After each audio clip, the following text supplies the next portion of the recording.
برائے ایصال ثواب صاحب ابقات میر حامد حسین تابسرہ، سرکار ناصر الملت تابسرہ، سرکار نصیر الملت تابسرہ، سرکار سعید الملت تابسرہ، افتخار العلماء سعادت حسین خان صاحب تابسرہ، مولانا طاہر جروری صاحب تابسرہ اور شہید ثالث رحمۃ اللہ علیہ کی روح کے لیے ایصال ثواب۔ اعوذ باللہ من الشیطان اللعین الرجیم، بسم اللہ الرحمن الرحیم۔ الحمد للہ الملک القدوس العزیز الحکیم ونحمدہ ونصلی علی رسولہ الکریم، صاحب الدین والاسلام والحل والحرام والرکن والمقام والصلاۃ والصیام والشریعت والاحکام والحجت والبرہان والحق والبیان والفضل والاحسان والکرم والامتنان، النبی الامی المکی المدنی القرشی الہاشمی، مولانا ابی القاسم المحمد وأہل بیتہ الطیبین الطاہرین المعصومین المظلومین ومن یومنا ھذا الی قیام یوم الدین، اما بعد فقد قال اللہ تعالی فی کتابہ المحکم وخطابہ المتقن وقولہ الاحسن، بسم اللہ الرحمن الرحیم۔ یوم نبعث فی کل امۃ شہیدا علیہم من انفسہم وجئنا بک شہیدا علی ہؤلاء ونزلنا علیک الکتاب تبیانا لکل شیء ھدی ورحمۃ وبشریٰ للمسلمین۔ صلوات پڑھیں محمد و آل محمد۔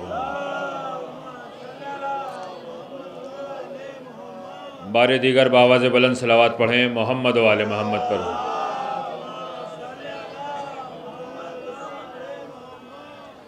خالق کائنات قرآن مجید میں اعلان فرما رہا ہے، بسم اللہ الرحمن الرحیم۔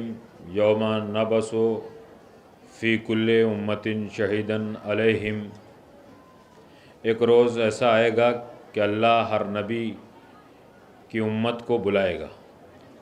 یوم نبعث فی کل امۃ شہیدا علیہم، اور جو بھی امتی اس کی بارگاہ میں پیش ہوگا، اس امتی کی گواہی، اس امتی کی شہادت، اس امتی کے اوپر ثبوت بن کر ایک نبی گواہی دے گا کہ یہ میرا امتی ہے، یہ میرا چاہنے والا ہے، یہ میرا فالوور ہے، یہ میرا کلمہ پڑھنے والا ہے، یہ اللہ کی توحید کا اقرار کرنے والا ہے۔ یوم نبعث فی کل امۃ شہیدا علیہم من انفسہم وجئنا بک شہیدا ہؤلاء، جب تک وہ نبی، وہ پیغمبر، وہ امام، وہ خلیفہ، وہ ہادی، اللہ کا بھیجا ہوا نمائندہ اپنے امتی کی گواہی نہیں دے گا، اس وقت تک کسی بھی امتی کی نجات نہیں ہو سکتی، اس کا کوئی اعمال قابل قبول نہیں ہو سکتا، اس کا کوئی عمل اللہ کی بارگاہ میں قبول نہیں کیا جا سکتا ہے جب تک نبی، پیغمبر، امام اس کی گواہی نہ دے۔ صلوات پڑھیں محمد و آل محمد پر۔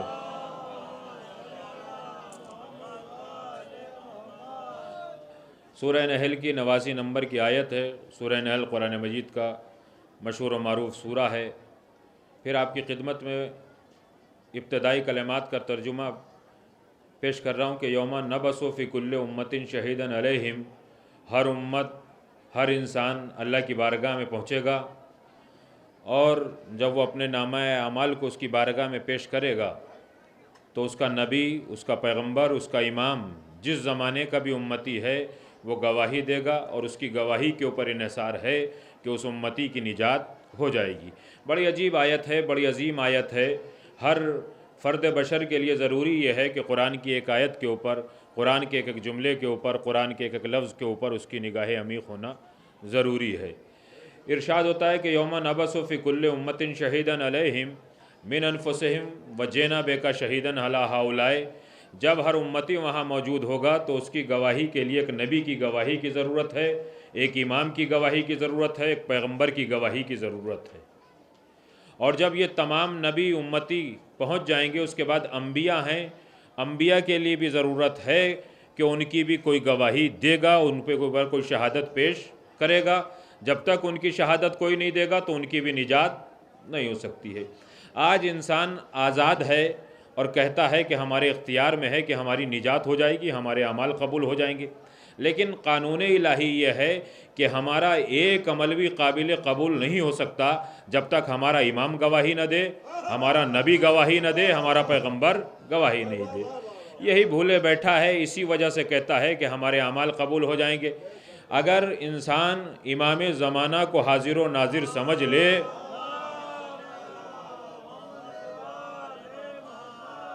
امام زمانہ کو حاضر و ناظر سمجھ لے تو اپنی زندگی میں ایک عمل بھی خلاف شریعت انجام نہیں دے سکتا ہے۔ سب سے بڑی کمی یہی ہے کہ ہم جو گناہ کبیرہ کے دریا میں ڈوب کر آلودہ ہو جاتے ہیں، یہ ہم اپنے امام کو حاضر و ناظر نہیں سمجھتے ہیں۔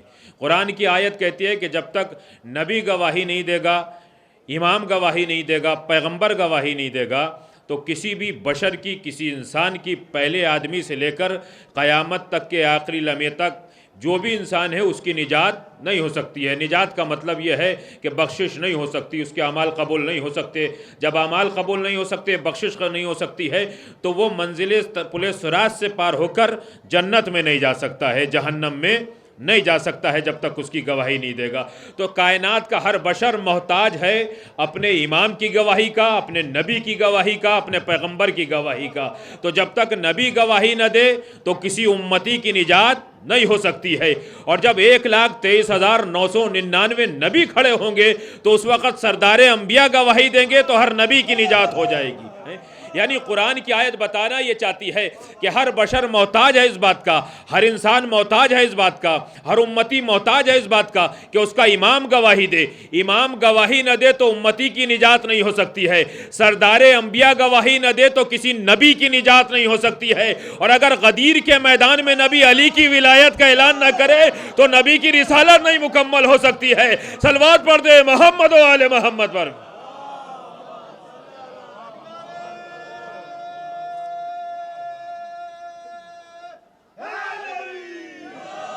قرآن مجید کی آیت ہے، بہت مختصر،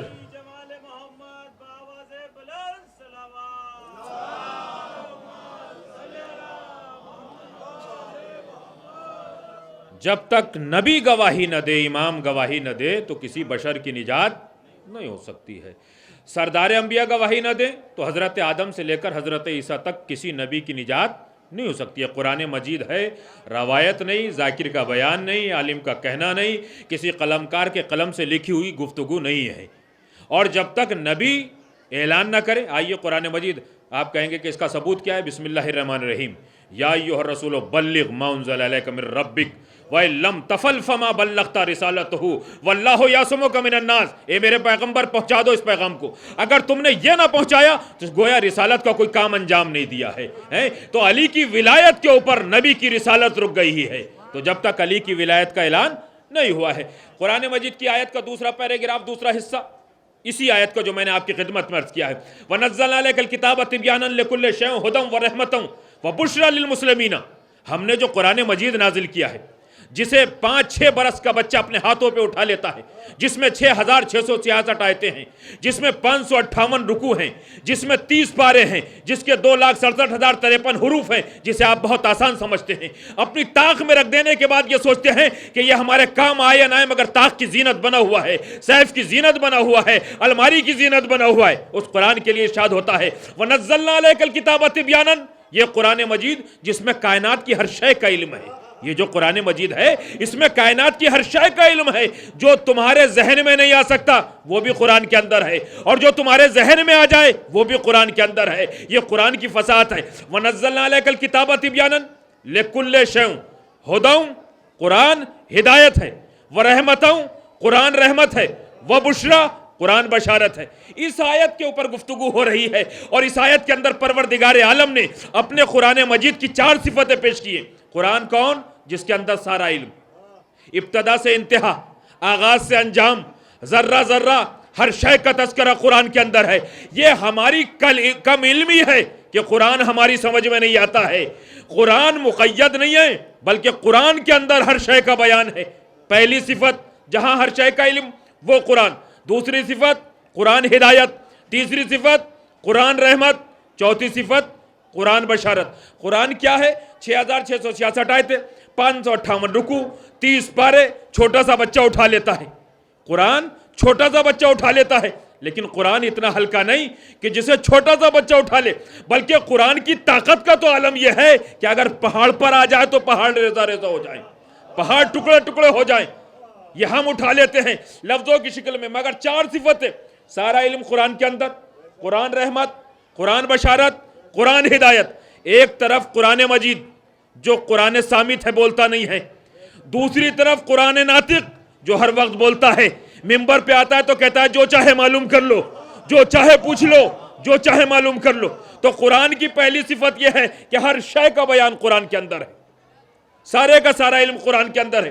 اب کس سے پوچھیں کہ جس کے پاس سارا علم ہے؟ تو آئیے دروازے قرآن کے اوپر چلتے ہیں۔ 2 آیتیں آپ کی خدمت میں عرض کرتا ہوں۔ سورہ یاسین پہلی مبین، ارشاد ہوتا ہے بسم اللہ الرحمن الرحیم کل شیء احصیناہ فی امام مبین، سارے کا سارا علم امام مبین کے اندر ہے۔ نبی بیٹھے ہوئے ہیں، اصحاب بیٹھے ہوئے ہیں۔ ایک شخص نے پوچھا سرکار یہ آیت کس کی شان میں نازل ہوئی؟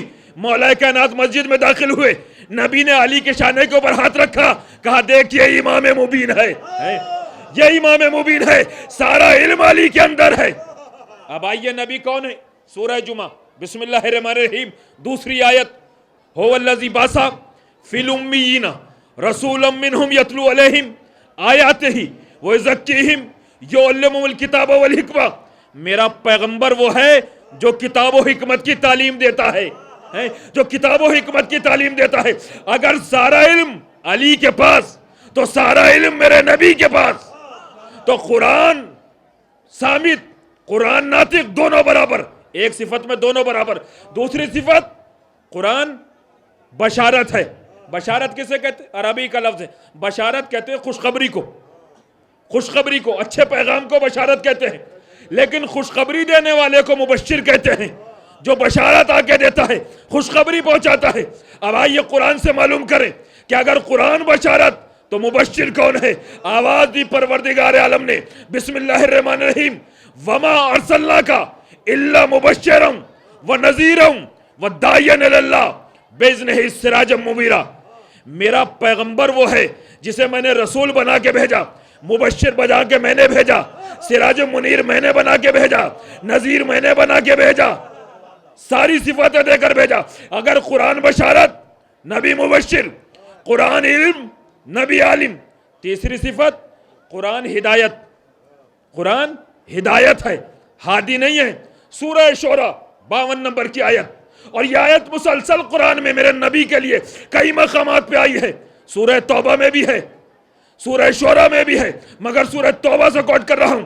بسم اللہ الرحمن الرحیم انک لتہدی علی صراط مستقیم، اے میرے پیغمبر تم صراط مستقیم کی طرف ہدایت کرنے والے ہو۔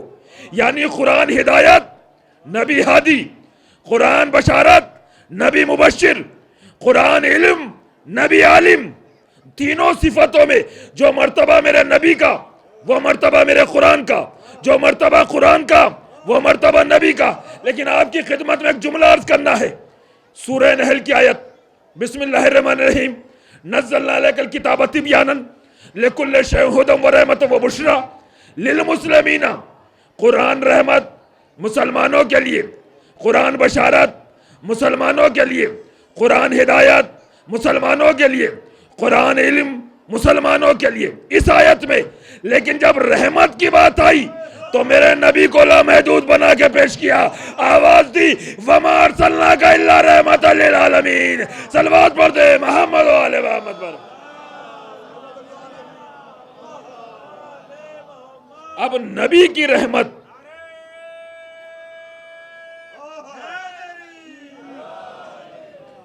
لامحدود رحمت ہے میرے نبی کی، جو حدوں میں محدود نہ ہو سکے۔ اس رحمت کے مالک ہے رحمت للعالمین، سردار انبیاء۔ لیکن جب ہم نے تعصب کے اینک لگا کے دیکھا تو نبی ہم جیسے نظر آئے، نبی امی نظر آئے، نبی جاہل نظر آئے۔ اور جب حدیث قدسی میں بیان کیا تو آواز دی لولاک لما خلقت الافلاک، اے محمد اگر ہم تمہیں نہ پیدا کرتے تو نہ آسمان کو پیدا کرتے، نہ زمین کو پیدا کرتے، نہ ہواؤں کو چلاتے، نہ فضاؤں کو چلاتے، تیری وجہ سے ہم نے کائنات کو سجایا ہے۔ تو جس کی وجہ سے کائنات سجی اسے محمد کہتے ہیں، اور جس کی وجہ سے کائنات باقی ہے اسے امام زمانہ کہتے ہیں۔ صلوات پڑھ دے محمد و آل محمد پر۔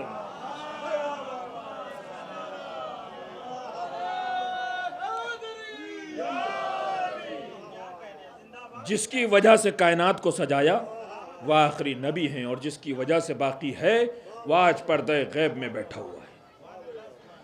امام اور نبی کا مرتبہ اگر امتی سمجھ لے کہ امام کسے کہتے ہیں تو پھر عقیدے اور عمل کا جھگڑا نہیں ہوتا ہے۔ آج سب سے بڑی پریشانی یہ ہے کہ عقیدہ افضل ہے کیا عمل افضل ہے؟ عقیدے عمل کی جھگڑا، لڑائی جس کا اختیار کسی امتی کو نہیں ہے، جس پہ بحث کرنے کے لیے کسی عالم کو حق نہیں ہے۔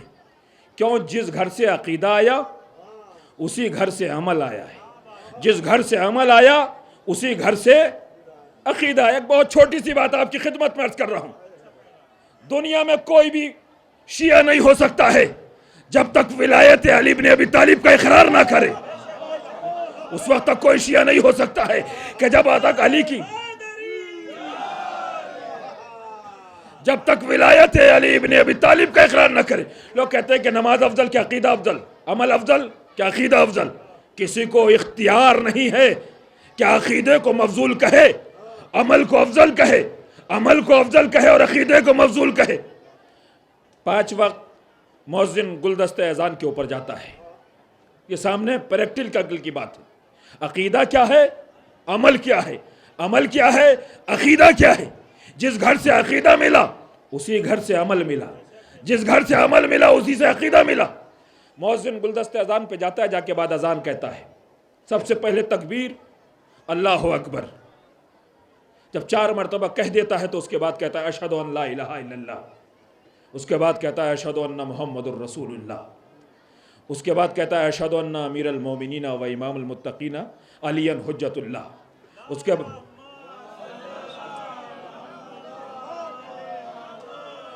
کے بعد کہتا ہے حی علی الصلاۃ، حی علی الفلاح، حی علی خیر العمل، پھر نعرہ تکبیر اللہ اکبر، پھر اللہ کی وحدانیت کا اقرار لا الہ الا اللہ۔ آپ نے سوچا کہ یہ ہے کیا؟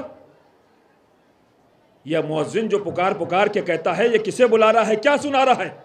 اللہ اکبر عقیدہ ہے، عمل نہیں ہے۔ اللہ اکبر عقیدہ ہے، عمل نہیں ہے۔ اشہد ان لا الہ الا اللہ عقیدہ ہے، عمل نہیں ہے۔ اشہد ان محمد الرسول اللہ عقیدہ ہے، عمل نہیں ہے۔ اشہد ان امیر المومنین عقیدہ ہے، عمل نہیں ہے۔ یہاں تک عقیدہ ہے، اور اس کے بعد حی علی الصلاۃ، یہ عمل ہے، عقیدہ نہیں ہے۔ حی علی الفلاح، یہ عمل ہے، عقیدہ نہیں ہے۔ حی علی خیر العمل، یہ عمل ہے، عقیدہ نہیں ہے۔ اللہ اکبر عقیدہ ہے، عمل نہیں ہے۔ لا الہ الا اللہ عقیدہ ہے، عمل نہیں ہے۔ تو کیا مطلب؟ پہلے عقیدہ، بعد میں عمل، پھر عقیدہ، یعنی عقیدہ کے بیچ میں عمل۔ پہلے عقیدہ، آخر میں عقیدہ، بیچ میں عمل۔ پروردگار یہ تیرا مؤذن کیا کہہ رہا ہے کہ بتانا یہ چاہتا ہے کہ جب عمل پہ وار ہوتا ہے تو عقیدہ حفاظت کرتا ہے، جب عمل پہ حملہ ہوتا ہے تو عقیدہ حفاظت کرتا ہے۔ یہی وجہ تھی کہ ہمارا امام پردہ غیب میں قید نہیں ہے، آزاد ہے۔ میں کسی کی شان میں گستاخی نہیں کر رہا ہوں۔ یہ جو آج ایک بہت بڑا تصور پیدا ہوا ہے کہ امام پردہ غیب میں ہے، نہیں، بالکل غلط ہے۔ امام پردہ غیب میں نہیں ہے، بلکہ ہماری نگاہوں کے اوپر پردہ پڑا ہوا ہے کہ ہم امام کو نہیں دیکھ سکتے ہیں۔ امام ہر جگہ موجود ہے، امام ہر جگہ موجود ہے۔ کیوں؟ اس لیے کہ نبی پیغمبر امام نہ ہو تو زمین و آسمان ختم ہو جائیں گے۔ یہ قرآن مجید کی آیات ہے، روایت نہیں ہے کہ ہم نے زمین کے کسی خطے کو اپنے وارث سے کبھی خالی نہیں چھوڑا ہے۔ ہمارا وارث ہر جگہ موجود ہے۔ امام کون ہوتا ہے، نبی کون ہوتا ہے، کسے کہتے ہیں؟ 527 سال بنی امیہ اور بنی عباس کے تخت و تاج چلتے رہے۔ شیعہ نے حیدر کرار کا قتل عام ہوتا رہا، جس نے علی کی محبت کا دم بھرا اس کے گردن کو تن سے جدا کر دیا گیا، اس کے سر کو قلم کر دیا گیا۔ 527 سال تک 47 حکمراں یہی عمل کرتے رہے، مگر جن کی رگوں میں ولایت علی ابن ابی طالب اور شہادت حسین ابن علی کی محبت کا خون دوڑتا تھا. وہ کل بھی علی علی کرتے تھے, آج بھی علی علی کرتے ہیں, اور کل بھی علی علی کرتے رہیں گے. لوگ کہتے ہیں کہ اس سے فائدہ کیا ہے؟ ارے بھائی, فائدہ اور نقصان کی بات نہیں ہے. اگر زندگی میں یہ نہیں تو کچھ بھی نہیں. اگر زندگی میں یہ نہیں تو کچھ بھی نہیں. لطف زندگی نہیں ہے, بلکہ حق بندگی کا نام یہ ہے کہ ہم علی علی کریں, ہم ان کا کلمہ پڑھیں. 527 سال. ایک واقعہ آپ کی خدمت میں عرض کرنا ہے, اس کے بعد ربط مسائل. حجاج بن یوسف ثقفی تخت پر بیٹھا ہوا ہے. اعلان ہے کہ کوئی بھی علی کا ذکر کرتا ہوا مل جائے, اس کو میرے دربار میں لاؤ. قتل کر دیا جاتا تھا. تخت حکومت پر بیٹھا ہوا ہے. یحییٰ بن یعمر اس کے دور میں اہل بیت کا قصیدہ پڑھا کرتے تھے. حد ہو گئی شیعہ نے حیدر کرار کا قتل کرتے ہوئے. کوئی سپاہی آئے, حجاج ابھی تیری سلطنت میں لوگ ایسے بھی ہیں کہ جو اہل بیت کا ذکر کرتے ہیں, اللہ کے ولی کا ذکر کرتے ہیں, نبی کا ذکر کرتے ہیں, آل رسول کا تذکرہ کرتے ہیں. آج پابندی نہیں ہے, آج زبانیں نہیں کاٹی جاتی, آج سر تن سے جدا نہیں کیے جاتے ہیں, آج ایک کے بدلے میں دوسرے کو قتل نہیں کیا جاتا ہے, آج کوئی زیارت کے لیے جائے تو اس کے ہاتھوں کو قلم نہیں کیا جاتا ہے. کل کیسا دور گزرا ہے. سپاہیوں نے آ کے کہا گرفتار کر کے لاؤ. اس کے سپاہی گئے یحییٰ بن یعمر کے پاس, جا کے کہا یحییٰ تجھے امیر نے بلایا ہے, آپ کی توجہ چاہ رہا ہوں, تجھے امیر نے بلایا ہے. یحییٰ بن یعمر نے پوچھا کون امیر؟ کہا حجاج. کہا سن, جب میرا امیر مجھے بلائے گا تو تیرے آنے کی ضرورت نہیں ہے. جب میرا امیر مجھے بلائے گا تیرے آنے کی ضرورت نہیں ہے. کیوں؟ اس لیے کہ میرے امیر کا رشتہ میرے دل سے ہے, کسی اور شے سے نہیں ہے. سمجھے؟ میرا امیر بلائے گا. کہا نہیں, تجھے بلائے گا, جا کے کہہ دے اپنے امیر سے کہ جب مجھے وقت ملے گا تو میں تیرے دربار میں آؤں گا. حجاج بن یوسف ثقفی کا دربار. یحییٰ بن یعمر سن رسیدہ, ریش سفید, بال سفید, پلکیں لٹکی ہوئی, کمر خمیدہ, مگر اس بڑھاپے کے عالم میں بھی جوانوں سے پرجوش طریقے سے ذکر اہل بیت کرتے ہیں. وقت ملا, حجاج کے دربار میں گئے, پہنچے, سلام کیا. حجاج نے سوچا کہ یہ میرے روب اور دبدبے میں آ کے مجھے سلام کر رہا ہے, لیکن اخلاقی فریضہ یہ ہے, اور جو سیرت اہل بیت کو اپناتے ہیں ان کے لیے ضروری نہیں بلکہ سنت یہ ہے کہ وہ سلام کی پہل کرتے ہیں, کسی دربار میں گھبراتے نہیں. سلام کیا. حجاج نے کہا بیٹھ جا. کون؟ کہ میں ہی یحییٰ بن یعمر. سپاہیوں کو بلایا, کہ میں نے سنا ہے کہ تو اہل بیت کا ذکر کرتا ہے. کہاں کیا بات ہے؟ کہ تو اہل بیت کا تذکرہ کرتا ہے. کہاں میں کرتا ہوں, لیکن میں نہیں کرتا ہوں, جو قرآن میں لکھا ہے وہ بیان کرتا ہوں جو قرآن کے اندر ہے. عجیب جملہ تھا, مان لیتا. حجاج حافظ قرآن بھی تھا لیکن عالم قرآن نہیں تھا, کچھ جانتا ہوگا. اس نے کہا جو قرآن میں لکھا ہے وہ بیان کرتا ہوں. کہا اگر ثابت نہ کر پایا تو میں تیرے قتل کر دوں گا. یحییٰ مسکرائے, ہنسے قتل کے نام کے اوپر. کہا مسکراتا کیوں ہے؟ کہ تجھے معلوم نہیں, میرے مولا نے کہا تھا میرے لال حسن, میدان جنگ میں تیرے باپ کو یہ پرواہ نہیں رہتی کہ کب علی موت کے اوپر چلا جائے اور موت علی کے اوپر آ جائے. علی کبھی موت سے نہیں گھبراتا ہے, موت کی کوئی پرواہ نہیں ہے, چاہے موت علی کے اوپر آ جائے یا علی موت کے اوپر چلا جائے. کہ اچھا, میں نے سنا ہے کہ تو حسنین کو رسول کا بیٹا کہتا ہے. بہت توجہ چاہ رہا ہوں آپ کی. تو حسنین کو رسول کا بیٹا کہتا ہے. کہ میں نہیں کہتا, جو قرآن میں لکھا ہے میں وہی کہتا ہوں. اگر ثابت نہ کر پایا تو قتل کر دوں گا. کہ قتل کر دینا یہ تیرے اختیار کی بات ہے, مگر شہادت قبول کرنا یہ میرے اختیار کی بات ہے. شہادت میں قبول کروں گا, قتل تیرے دربار میں ہوں گا, مگر خاموش نہیں بیٹھ سکتا ہوں. کہ شرط یہ ہے, اگر تیری کوئی شرط ہے تو بتا دے. کہ شرط یہ ہے کہ تو حسنین کو رسول کا بیٹا کہتا ہے, اور قرآن مجید میں حسنین کو رسول کا بیٹا ثابت کرنے کے لیے اللہ نے 3 آیتیں نازل کی ہیں, ان کو ثبوت میں پیش نہ کرنا. کہ وہ کون سی؟ حجاج نے کہا سن, بسم اللہ الرحمن الرحیم, فمن حاجاک فیہ من بعد ما جاک من العلم فقل تعالوا ندعو ابنانا وابناکم ونسانا ونساکم وانفسنا وانفساکم ثم نبتہل فنجعل لعنۃ اللہ علی الکاذبین. جب رسول میدان مباہلہ میں چلے تو بیٹوں کی جگہ حسن اور حسین کو لے کے چلے۔ حجاج نے کہا اس آیت کو ثبوت میں پیش نہ کرنا۔ یا نے کہا ٹھیک، اس کو نہیں، کوئی اور شرط؟ کہاں؟ بسم اللہ الرحمن الرحیم، انا اعطیناک الکوثر فصلی لربک وانحر۔ اس سے کثرت نسل رسول مراد ہے اور اس میں حسنین آتے ہیں، اس کو ثبوت میں پیش نہ کرنا۔ کہ تیری کوئی اور شرط؟ کہاں؟ سورہ احزاب ارشاد ہوتا ہے بسم اللہ الرحمن الرحیم، انما یرید اللہ لیذھب عنکم الرجس اہل البیت ویطہرکم تطہیرا۔ چادر تطہیر کی نسبت سے حسنین فاطمہ کے بیٹے اور رسول کے بیٹے ہیں۔ حجاج نے تینوں شرطیں لگائیں، یحییٰ نے تینوں آیتیں سنی، اس کے بعد یحییٰ مسکرائے، مسکرانے کے بعد کہا سن، حق تو یہ ہے کہ تو نے خود اپنی زبان سے ثابت کر دیا کہ حسنین رسول کے بیٹے ہیں، حسنین رسول کے بیٹے، مگر تو یہ چاہتا ہے کہ تیرے دربار میں علی کا توتی بولے، تیرے دربار میں علی کا توتی بولے تو سن، میں علی کا چاہنے والا ہوں، میں باب العلم کا چاہنے والا ہوں، سن قلم و کاغذ لے کے بیٹھ جا، تیرے پاس یہی ثبوت تھے تو نے پیش کر دیے، حسنین رسول کے بیٹے ہیں اور ثابت بھی ہو گیا۔ اس نے کہا سن، پڑھنا شروع کیا قرآن، یہ ہے علی کا چاہنے والا جس پہ الہامی کیفیت ہوتی ہے، حسنین رسول کے بیٹے کیسے ہیں؟ بسم اللہ الرحمن الرحیم، وَوَهَبْنَا لَهُ إِسْحَاقَ وَيَعْقُوبَ كُلٌّ هَدَيْنَا نُوحًا هَدَيْنَا مِن قَبْلُ وَمِن ذُرِّيَّتِهِ داؤد سلیمان وَأَيُّوبَ وَيُوسُفَ وَهَارُونَ وَكَذَلِكَ نَجْزِي الْمُحْسِنِينَ وَيَحْيَىٰ وَعِیسیٰ وَإِلیاسَ كُلٌّ مِّنَ الصَّالِحِینَ۔ دو آیتیں پڑھی اور اس کے بعد کہتا ہے حجاج تیری سمجھ میں آیا کہ میں نے کیا پڑھ دیا؟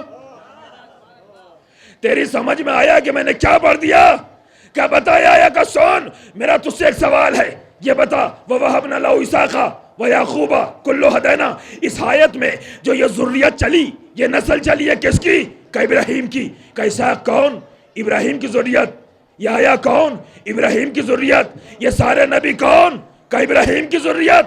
کہ اچھا مجھے بحث کسی پہ نہیں کرنی، بس اتنا بتا دے یہ عیسیٰ کون؟ کہ ابراہیم کی ذریت۔ کہ عیسیٰ کی ماں کا نام کا؟ کہ مریم۔ عیسیٰ کا باپ کون؟ کہ باپ نہیں، کہ بغیر باپ کے کس کے بیٹے؟ مریم کے بیٹے۔ مریم کون؟ عمران کی بیٹی۔ کہ عیسیٰ اور ابراہیم میں کتنا فاصلہ؟ میں آپ کی توجہ چاہ رہا ہوں، عیسیٰ اور ابراہیم میں کتنا فاصلہ؟ عیسیٰ اور ابراہیم میں 3000 سال کا فاصلہ ہے، کوئی جواب نہیں دے پایا۔ 27 پشتوں کا فاصلہ ہے۔ تو ایک مرتبہ یحییٰ نے کہا کہ تیری سمجھ میں نہیں آتا، 3000 سال کے بعد جب عیسیٰ ابراہیم کا بیٹا ہو سکتا ہے تو رسول کی آغوش پہ پلنے والے حسنین رسول کے بیٹے کیا نہیں ہو سکتے؟ صلوات پڑھ دے محمد و آل محمد۔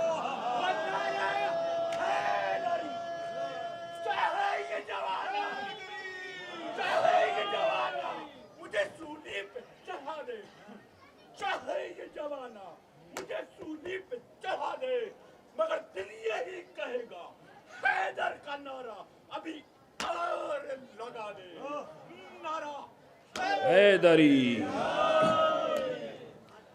27 پشتوں کا فاصلہ ہے جناب عیسیٰ اور جناب ابراہیم میں، 3000 سال کا فاصلہ ہے جناب ابراہیم اور جناب عیسیٰ میں۔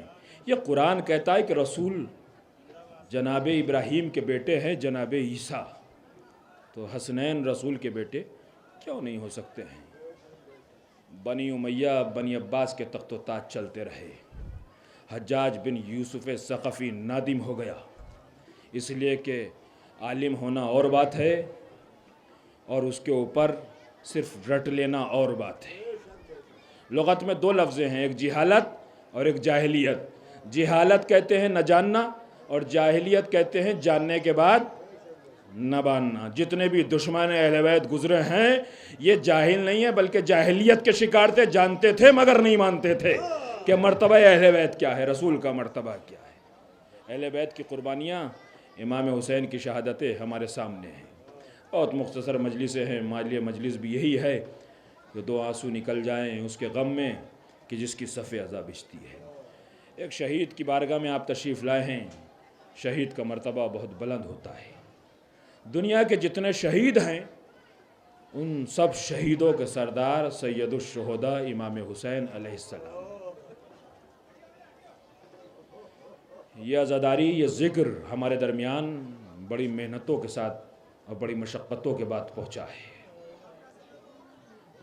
بڑے سے بڑا محل کیوں نہ ہو، بڑے سے بڑا قصر کیوں نہ ہو، بڑے سے بڑا بنگلہ کیوں نہ ہو، معصوم وہاں آنے کی تمنا نہیں کرتے ہیں، لیکن اگر چھوٹا سا گھر ہے، چھوٹی سی جھوپڑی ہے اور وہاں فرش عزائے سید الشہداء بچ جاتی ہے تو معصومہ وہاں آ جاتی ہے۔ یہ معصومہ کی حدیث ہے۔ واقعہ کربلا ایک عجیب واقعہ ہے۔ ہم اپنے غموں کے لیے بھی اسی کو استعمال کرتے ہیں، اسی کو کرتے ہیں ذکر سید الشہداء، تاکہ ہمارے غموں میں تخفیف ہو جاتی ہے، کمی ہو جاتی ہے۔ مجلس مطابق قرآن ہے، شہادت امام حسین علیہ السلام مرضی داور کے سانچے میں ڈھلی ہوئی ہے۔ امام حسین کسی دنیاوی رہنما کا نام نہیں ہے، بلکہ اللہ کے ارادے کے مطابق حسین ابن علی نے جا کے کربلا میں اپنی شہادت پیش کی۔ کربلا میں ایک بی بی ایسی ہے کہ جس نے اپنا سب کچھ اسلام کے اوپر قربان کر دیا۔ جناب زینب اور محمد دونوں بیٹے قربان کر دیے۔ جناب لیلہ 18 برس کے کڑیل جوان علی اکبر، جس کو جناب لیلہ نے اسلام کے اوپر قربان کر دیا۔ لیکن اللہ اکبر، ایک ایسی بی بی ہے کہ جس کی سب سے کم سن 2 امانتیں تھیں، جس کا نام رباب ہے۔ رباب کربلا میں رباب اس بی بی کا نام ہے کہ جس کے پاس 4 برس کی سکینہ اور 6 مہینے کا علی اصغر ہے، اور جس نے دونوں اسلام پہ قربان کر دیا۔ یہ صرف 3 نام کافی ہیں رونے کے لیے، جناب علی اصغر، جناب سکینہ اور جناب رباب۔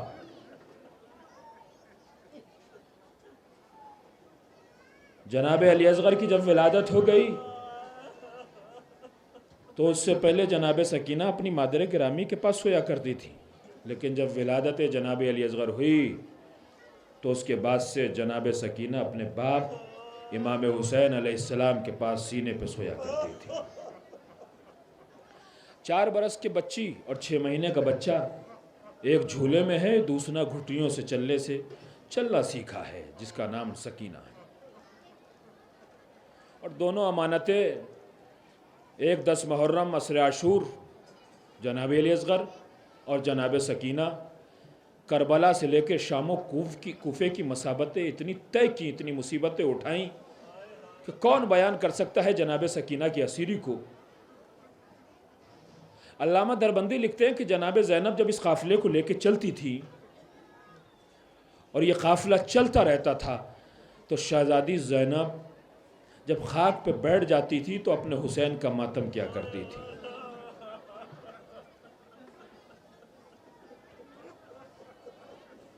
مقتل کی کتابوں میں لکھا ہوا ہے کہ شہزادی زینب کے ہاتھوں کو 3 طریقے سے باندھا گیا۔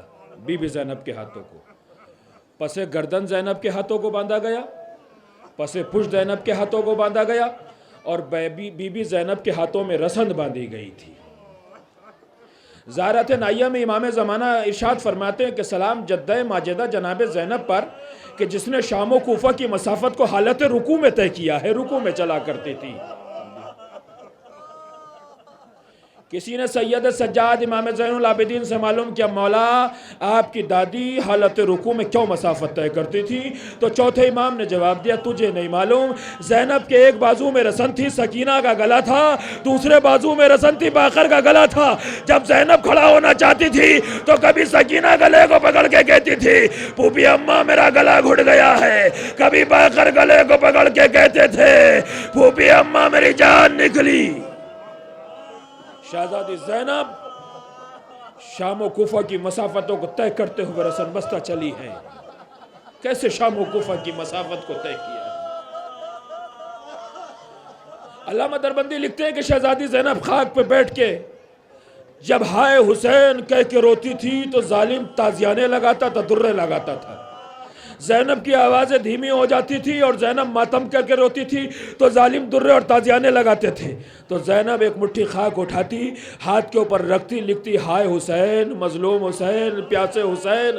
کبھی آنکھوں سے لگاتی, کبھی بوسوں لگ لیتی, اور اس کے بعد جنت البقیع کا رخ کر کے آواز دیتی تھی, اماں جسے چکیا پیس پیس کے پالا تھا, ظالم میرا حسین پہ ماتم نہیں کرنے دیتے, اماں میرا حسین. 3 دن کا بھوکا پیاسا کربلا کے میدان میں شہید کر دیا گیا. قافلہ جا رہا تھا, مقتل لکھتا ہے بے کجاو اونٹوں کے اوپر بیبیاں بیٹھی ہوئی تھی. ادھر جس نیزے کے اوپر آقا حسین کا سر تھا وہ زمین پہ گرا اور گڑ گیا. گرد و غبار راہ کا ایسا راستہ کہ جس پہ گرد و غبار رہتا تھا. ظالم اونٹوں کو دوڑایا کرتے تھے اور یہ بے کجاوا اونٹوں کے اوپر بیبیاں اور بچے بیٹھے رہتے تھے. بڑا عجیب منظر تھا. نیزہ گرا, زمین میں گڑ گیا. اب قافلہ رکا. جب یہ قافلہ رکا, ظالم تازیہ نے لے کے سید سجاد کے پاس آیا. اے سید سجاد, آپ کے بابا کا سر آگے نہیں بڑھتا ہے. سید سجاد نے زیورات اسیری کو سنبھالا, سر کے قریب آئے, آنکھوں میں آنسو آئے.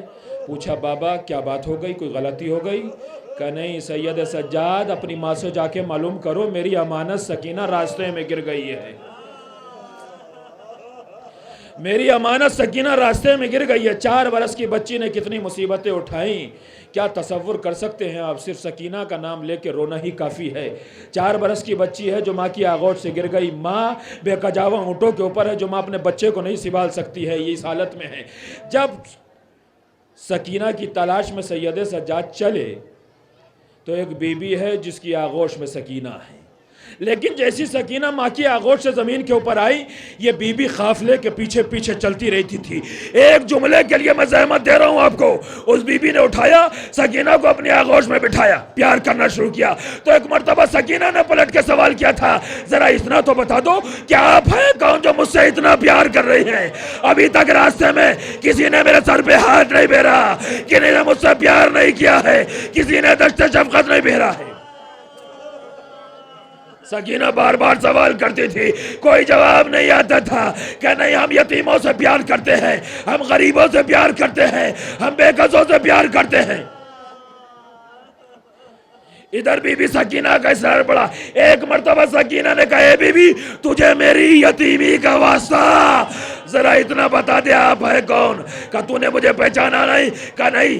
روایت لکھتی ہے کہ بی بی سکینہ نے جو کہا کہ تمہیں میری یتیمی کا واسطہ, تو سیدہ جناب فاطمہ زہرا نے اپنے دونوں ہاتھوں کو سکینہ کے سامنے کیا. سکینہ نے پوچھا بی بی یہ کیا ہے؟ کہ تو نے میرے ہاتھوں میں نشان دیکھے؟ کہاں چھالوں کے نشان؟ کہ تیرے بابا کو میں نے چکیا پیس پیس کے پالا تھا, میرا حسین, میں تیری دادی فاطمہ زہرا, کربلا میں میرا گھر اجڑ گیا, میرے عزیز و اقربا مارے گئے.